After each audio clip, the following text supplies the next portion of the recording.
I want to address one thing about the Kushner and Steve Witkoff interview last night in 60 Minutes. A lot of the right wing pro Israel crowd is up in arms about Jared Kushner and Steve Witkoff talking about almost humanizing the Hamas leadership and talking about extracting demands from both sides and almost humanizing the terrorists. Well, I have news for the people who are making these kinds of comments. This is what happens when your military is completely unprepared on October 7th, 2023. When the intelligence is completely unprepared on October 7th, 2023, you have 251 citizens, people living in Israel, kidnapped into Gaza, and you can't maintain your own territory for an extended period of time. And then for 2 years, your soldiers fight their behinds off. They do an unbelievable job effort wise and an execution on a number of different fronts. That said, Hamas was not eliminated. So for all the talks of total victory and being able to eliminate Hamas entirely and solve these problems, Israel failed to do so. So when you now have Hamas still alive and kicking, now whether that's because they had the hostages or any other reason, the fact of the matter is there was not total victory. So therefore, you have Americans serving American interests, pushing for the president's policy, which they are entitled to do. And America's interests often align with Israel's, but in this case, they're not entirely aligned. America has a different interest than Israel. So what bothers me most is the propagandizing of victory and trying to wrap everything in a perfect bow and saying this is exactly our plan.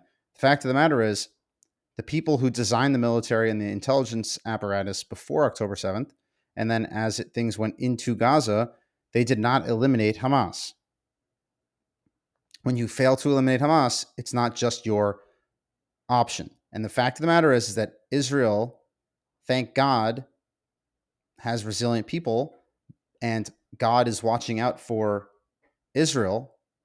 That said, Israel's heavily dependent, many would argue, too dependent on the United States of America. And when people are cutting checks for you, they get a say. So this is the reality. And it's time that people were to actually just start dealing with the reality at its face.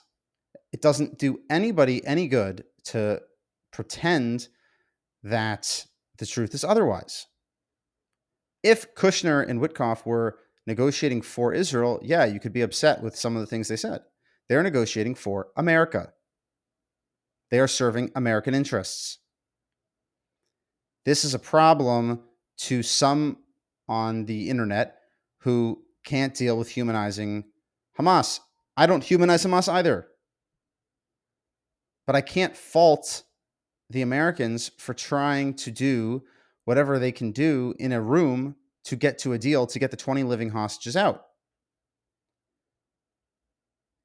Is it better that they don't wish condolences to the leader of Hamas, one of the leaders of Hamas? Yeah, absolutely. But that's what they had to do. Perhaps if Israel had actually succeeded in that airstrike, they wouldn't have wished him condolences because he would be dead. So there's all of this outrage and all of this confusion as to why Witkoff and Kushner would say these kinds of things. And I think that it's time for Israelis to look in the mirror and say, well, how did we get here? What's going on? And what are the steps to make things better? Because when Israel did not eliminate Hamas and obviously opened the door on October 7th, you're opening all sorts of other interests into the equation. And instead of looking outward and saying, this is exclusively Witkoff or Kushner or the United States, I think the Israelis need to look inward and say, how did they get there? In the same way that people were very quick to bash Joe Biden. I'm not defending Joe Biden. I think Joe Biden did not handle things particularly well. But that said, if the Ministry of Defense had actually prepared for a war like this, it wouldn't have been as bad when the Biden administration pretty predictably was trying to push Israel to settle and stop fighting or was slow walking arms, as is alleged by the Israelis.